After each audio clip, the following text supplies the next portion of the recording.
बलात्कार आणि फसवणूक प्रकरणात बेलापूर येथील भोंदूबाबा गणेश शिंदे यास अटक केल्यानंतर जिल्ह्यात एकच खळबळ उडाली आहे। राहुरी फॅक्टरी आणि देवळाली प्रवरा या परिसरात बाबाचे भक्त असलेले राजकीय नेते आणि व्यापारी वर्गात घबराट पसरली आहे। पोलीस चौकशीचा ससेमिरा नको म्हणून अनेक जण नॉट रिचेबल झाल्याची माहितीही समोर आली आहे। बेलापूर येथील भोंदूबाबा गणेश शिंदे याला मंगळवारी न्यायालयासमोर हजर केलं असता त्याला 2 मे पर्यंत पोलीस कोठडीत ठेवण्याचा आदेश देण्यात आलाय। भोंदू शिंदे याच्यावरती महिलेवर अत्याचार, जादूटोणा तसेच आर्थिक फसवणुकीचा आरोप आहे। जिल्ह्यातील अनेक राजकीय नेते भोंदू शिंदे यांच्या आश्रमात येत होते। निवडणूक काळात शिंदे यांचा ते सल्ला घेत होते। सोमवारी शिंदे यांच्या विरुद्ध शहर पोलिसांनी अत्याचार तसेच जादूटोणा प्रतिबंधक कायद्यान्वये गुन्हा दाखल केलेला आहे। शिंदे हा खटकाळी गावठाण या ठिकाणी आश्रम चालवत होता। पीडित महिलेला अल्सरचा आजार होता। त्याच्यावर उपचारासाठी ती भोंदू शिंदे यांच्याकडे आली होती।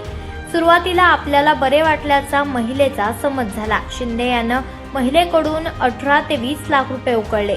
मात्र नंतर त्याने शारीरिक अत्याचार केले, पेढ्यातून औषध देत घरामागे नेऊन अत्याचार केला, असे सर्व फिर्यादीत नमूद आहे।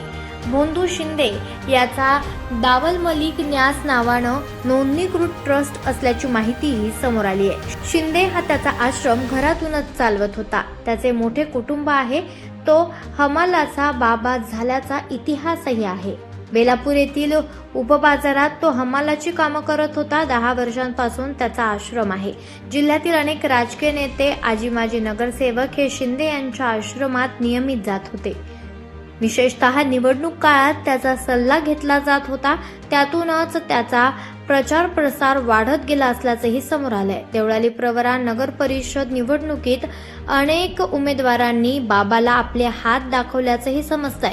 तर राहुरी फॅक्टरी येथील एका व्यापाऱ्याशी असलेले घनिष्ठ संबंध चांगलेच चर्चेत आले। आवाज जनतेचा, लढा सर्वसामान्य जनतेच्या न्याय हक्कांसाठी।